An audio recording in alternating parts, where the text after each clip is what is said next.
వచనం. యెహెజ్కేలు 34 8వ వచనాన్ని చదువుతున్నాం. ఒకసారి 7వ వచనాన్ని చదివి దాన్ని మరలా వినిపిస్తాను. ఎందుకంటే పోయిన వారం మనం ఏం చెప్పుకున్నామో అది మనకు అర్థం అవటానికి, దాన్ని కంటిన్యూ చేయడానికి 7 చదివి నేను కంటిన్యూ చేస్తాను.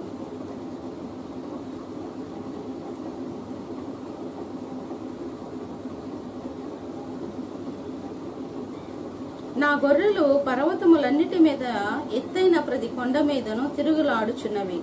నా గొర్రెలు భూమి అంతటా చెదిరిపోయినను వాటిని గూర్చి విచారించువాడును లేడు, వెతుకువాడును లేడు. కాబట్టి కాపురులారా యెహోవా మాట ఆలకించుడి. మరి దేవుడు చెప్తున్నాడు మనకి ఏంటంటే, పోయిన వారం చెప్పుకున్న వాక్యాన్ని మనం కంటిన్యూ చేస్తూ, మరి దేవుడు ఏ జనాంగానైతే మనకి ఇచ్చాడో, కాపరికి ఇచ్చాడో, ఆ జనాంగాన్ని కాపాడుకునే విషయంలో, వారిని జాగ్రత్తగా పోషించే విషయంలో, పోషించడం అంటే ఏదో డబ్బుతో పోషించడం అని కాదండి. ఇక్కడ వాక్యముతో, జీవవాక్యముతో, జీవాహారం అనేటువంటి వాక్యముతో పోషించటం అంటే వాక్యముతో బలపరచడం, వాక్యంతో వారిని బలహీనులు కాకోకుండా జీవింపచేసేటువంటి ఈ యొక్క వాక్యంతో వారిని పోషించటం. ప్రతి వారం వారు చర్చికి వచ్చినప్పుడు, లేకపోతే కూటాలకు వచ్చినప్పుడు, గృహాలను దర్శించినప్పుడు వారిని ఏ విధంగా మనం బలపరచాలి అంటే ఈ వాక్యముతోనే వారిని బలపరచాలి. దానినే పోషించటం అని అంటున్నాను నేను. పోషించటం అంటే ఏదో ఇంకా డబ్బుతో పోషించటం అని అనుకోబాకండి. ఇక్కడ డబ్బుతో పోషించటం కాదు, వాక్యముతో పోషించటం. మరి దేవుడిచ్చినటువంటి జనాంగాన్ని కాపరి గనుక సరిగ్గా పోషించకపోతే, వారికి సరిగ్గా బోధించకపోతే, వారిని సరిగ్గా పట్టించుకోకుండా ఇష్టానుసారంగా వదిలేస్తే, నిర్లక్ష్యంగా ఉంటే, వారి ఇష్టానుసారంగా స్వబుద్ధిని ఆధారం చేసుకుని కేవలం వారు పొట్టకోటి కోసమే చేస్తే గనక, దేవుడు అంటున్న మాట అంటే, కాపురులారా వినండి, ఇదిగో మీరు ఈ విధంగా ఉంటే గనక మీకు శ్రమ. ఏ విధంగా దేవుడి పనిని సరిగ్గా చేయకపోతే గనక మీకు శ్రమ. ఏ విధమైనటువంటి శ్రమ అంటున్నాడో దేవుడు మనకు స్పష్టంగా తెలియజేస్తున్నాడు. దానినే మనం ఇప్పుడు చదువుకుందాము. దేవుడు అంటున్న మాట 7వ వచనంలో, కాబట్టి కాపురులారా యెహోవా మాట ఆలకించండి. కాపురులు లేకుండా నా గొర్రెలు దోపుడు సమ్మై సకలమైన అడవి మృగములకు ఆహారమయ్యను. కాపురులు నా గొర్రెలను విచారింపరు, తమ కడుపు మాత్రమే నింపుకొందురు గాని గొర్రెలను మేపరు. చూడండి ఇక్కడ ఎంత చక్కగా చెప్తున్నాడు దేవుడు. కాపరులు లేకపోవటం వలన గొర్రెలు తప్పిపోతున్నాయి.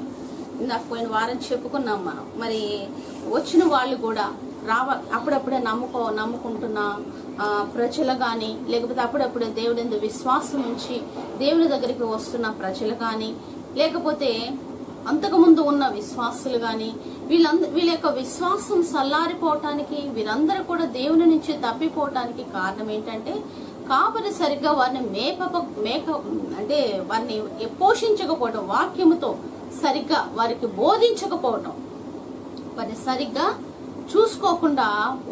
చూసుకోకపోవటమే వీరందరూ కూడా తప్పిపోతున్నారు.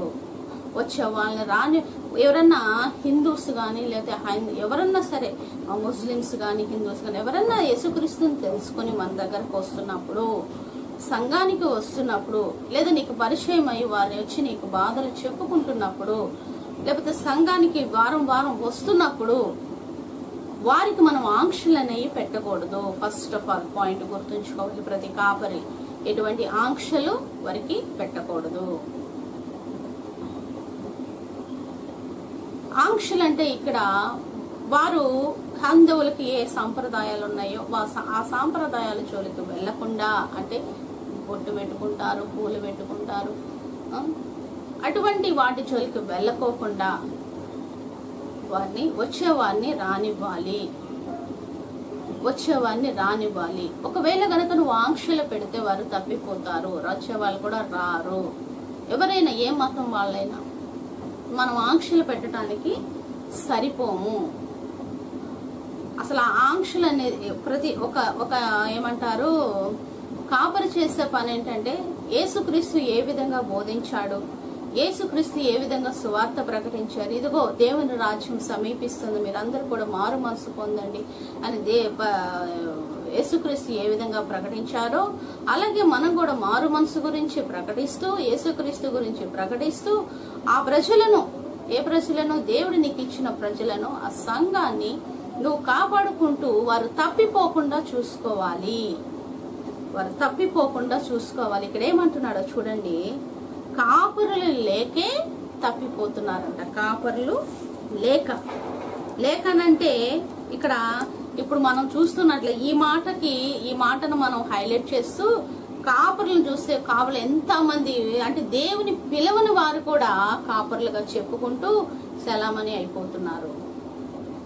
దేవుడు పిలుపు లేకుండా సేవలోకి వచ్చి దేవుడు నన్ను పిలిచాడు అని చెప్పేసి వారి యొక్క స్వబుద్ధిని, వారి సొంత బుద్ధిని ఆధారం చేసుకొని స్వార్థముతో సేవ చేస్తూ ఇదిగో దేవుని యొక్క శాపమును కొని తెచ్చుకుంటున్నారు. దేవుడు పిలుపున్న సేవకులు ఎలా ఉంటారు, దేవుడు పిలుపు లేని సేవకులు ఎలా ఉంటారు అనేది స్పష్టంగా ఈ యొక్క 34లో కూడా మనం ఆత్మీయంగా ఆలోచిస్తే చాలా విషయాలు మనం చూస్తాము. కాబట్టి కాపరులు లేక చెదిరిపోతున్నారు. వచ్చే వాళ్ళని రానివ్వాలి, మనం ఆంక్షలు పెట్టకూడదు, వాళ్ళకి ఆంక్షలు పెట్టకూడదు. నేను చెప్పాను కదా పోయిన వారం మెసేజ్లో నేనేం చెప్పాను, హైందవులు లేదా స్త్రీలు ఎవరైనా హైందవులు దేవుని దగ్గరకు వస్తున్నప్పుడు వాళ్ళకి ఎటువంటి ఆంక్షలు మనం పెట్టకూడదు. బొట్టు పెట్టుకొని వస్తే రానివ్వండి, మీరు బొట్టు తీసేయండి, పూలు తీసేయండి, గాజులు తీసేయండి ఇట్లా అనకూడదు. వాళ్ళ మతంలో అవన్నీ తీసేసిన భర్త లేనని అర్థం. ఇంకా మనం కనుక అటువంటి ఆంక్షలు పెట్టామంటే ఇంకా చాలా వచ్చే వాళ్ళు కూడా మానేస్తారు. కాబట్టి ఇటువంటి నియమాలు వారికి మనం చెప్పకూడదు. ఇటువంటి నియమాలు మనం చెప్పము. దేవుడు ఏం చెప్పమన్నాడు అదే చెప్పాలి. యేసుప్రభు కూడా బైబిల్ ఎక్కడ కూడా మీరు బొట్టు తీసేయాలి, పూలు తీసేయాలి అని చెప్పలా. భక్తికి తగిన అలంకరణ అన్నాడు దేవుడు. భక్తికి తగిన అలంకరణ అంటే దాని అర్థం ఏంటి? భక్తికి తగిన అలంకరణ అంటే హృదయం ఎంత నీట్గా ఉంటుందో పైన కూడా మనం అంత నీట్గా ఉండాలి. ఆత్మీయంగా, శారీరకంగా కూడా మనం నీట్గా కనిపించాలి. అలాగని అందంగా కనిపించాలని కాదు. దేవుడు అందం ఇచ్చేవాడు దేవుడే. ఆ అందానికి మనం కొంచెం మెరుగులు దిద్దుకోవటంలో తప్పు లేదు. నీట్గా దేవుడు శరీరాన్ని ఇచ్చాడు కదా అని చెప్పేసి నువ్వు స్నానం చేయకుండా మానేస్తున్నావా? మానట్లేదు కదా, శుభ్రం చేసుకుంటున్నావు కదా, శరీరాన్ని శుభ్రం చేసుకుంటున్నావు కదా. అట్లే ప్రతి ఆడపిల్లకి, ప్రతి స్త్రీకి కూడా మంచిగా నీట్గా కనిపించాలని ఆ కోరిక ఉంటుంది.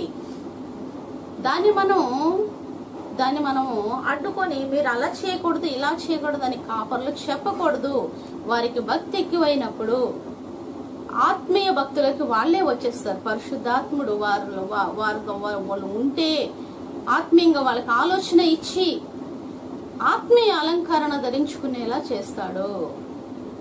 భక్తికి తగిన అలంకరించుకునేలా చేస్తాడు. మనం ఏం చెప్పక్కర్లా, పర్టికులర్ గా అతిథి ఇదేం చెప్పక్కర్లా. ఇలా చెప్పటం వలన చెదిరిపోతారు.